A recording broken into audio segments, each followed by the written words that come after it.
చాలా సైలెంట్గా వినండి, మీకు కొన్ని సౌండ్స్ వినిపిస్తాయి. విన్నారా వేవ్ సౌండ్స్? ఎస్, మనం బీచ్కి వచ్చాం. చూసారా, ఎర్లీ మార్నింగ్ ఎవరు లేరు. సో అక్కడ ఫిషింగ్ పట్టే వాళ్ళు ఉన్నారు ఎర్లీ మార్నింగ్. సో నైట్ నుంచి ఫుల్ రెయిన్, ఇప్పుడు వర్షం పడుతూనే ఉంది. మీకు కనిపిస్తుందేమో తెలియదు కానీ. సో మనం బీచ్కి వెళ్ళిపోదాం రండి. కన్నా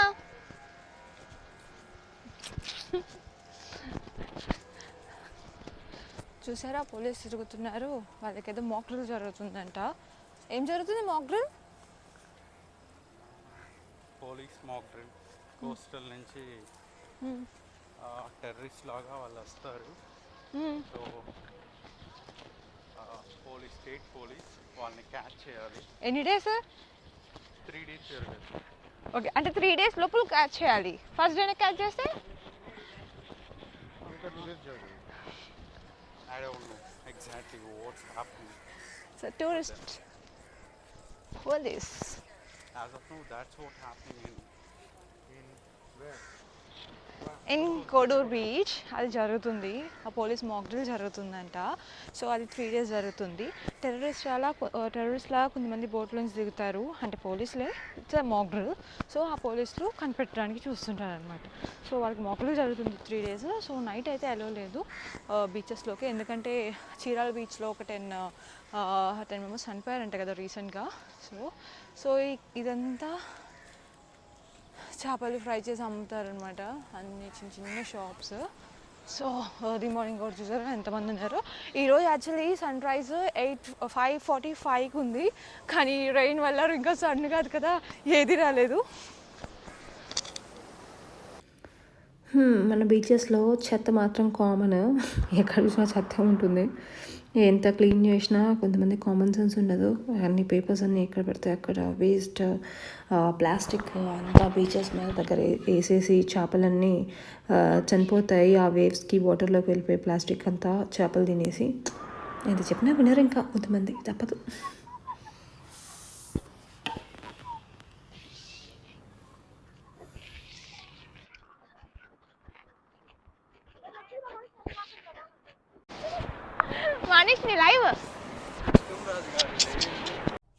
మేమున్న రిసార్ట్కి వెళ్దాం రండి. ఇది ప్రగతి రిసార్ట్స్ కోడూరులో. రీసెంట్గానే ఓపెన్ చేశారు, 1.5 month అవుతుంది.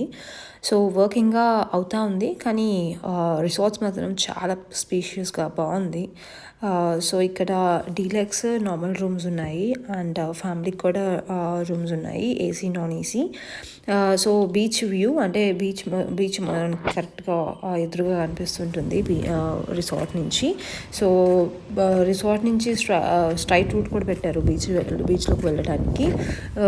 రిసార్ట్ అయితే చాలా బాగుంది, గవర్నమెంట్ది కదా ప్రగతి రిసార్ట్స్. సో ఇంకా కొంచెం ఇదంతా గ్రీనరీ ప్లే ఏరియా అంతా ఇంకా కన్స్ట్రక్ట్ చేస్తూ ఉన్నారు. సో చూసారా, కాస్టింగ్స్కి వస్తే నాన్ ఏసీ అయితే 1800 ఛార్జ్ చేస్తున్నారు, ఏసీ అయితే 22,500. పర్లేదు, కొంచెం 1 day 2 days కాబట్టి అడ్జస్ట్ అయిపోవచ్చు, కానీ బాగున్నాయి నీట్గా. సో 1.5 month కదా, చూడాలి ఏపీ గవర్నమెంట్ ఎంత బాగా దీన్ని హ్యాండిల్ చేస్తుందో రిసార్ట్ క్లీన్లీనెస్ని. సో చాలా బాగుంది రిసార్ట్ అయితే, బీచ్ వ్యూ అండ్ ఇది కోడూరు బీచ్. సో ఇంకా డెవలప్ ట్రై చేస్తున్నారు రిసార్ట్ని. సో మేమైతే AC deluxe and non AC 2 తీసుకున్నాము, ఎందుకంటే ఫ్రెండ్స్తో పాటు వెళ్ళాము కాబట్టి. సో రిసార్ట్ అయితే చాలా బాగుంది. అండ్ మీకు నెల్లూరు నుంచి ఒక 10 kilometers ఉంటుంది కోడూరు బీచ్. అన్ని బీచెస్ ఒక 10 kilometers డిస్టెన్స్లోనే ఉంటుంది నెల్లూరు నుంచి. సో ఈసారి వెళ్ళినప్పుడు ట్రై చేయండి. నాకెందుకో బీచ్ చాలా పీస్ఫుల్గా అనిపిస్తుంటుంది, కానీ వేవ్స్ ఇవన్నీ. సో ఇదిగోండి, ఇది రూమ్ అనమాట. ఇక్కడ నుంచి వ్యూ, బీచ్ వ్యూ. ట్రై చేయండి, రిసార్ట్ అయితే బాగుంది. అండ్ మేము 2 days ట్రిప్ కోసం వెళ్ళాము, మేమైతే బాగా ఎంజాయ్ చేసాము బీచ్లో. Like, subscribe for more videos. So మంచిగా ఫొటోస్, రీల్స్ అన్నీ తీసుకున్నాను. అండ్ అక్కడి నుంచి రిటర్న్ అయిపోయాం నెక్స్ట్ డే. సో అంత గ్రీనరీ, విలేజెస్కి వెళ్ళాం. ఇంకా జాబ్ చేసుకుంటా వీకెండ్స్లో. Videos, bye.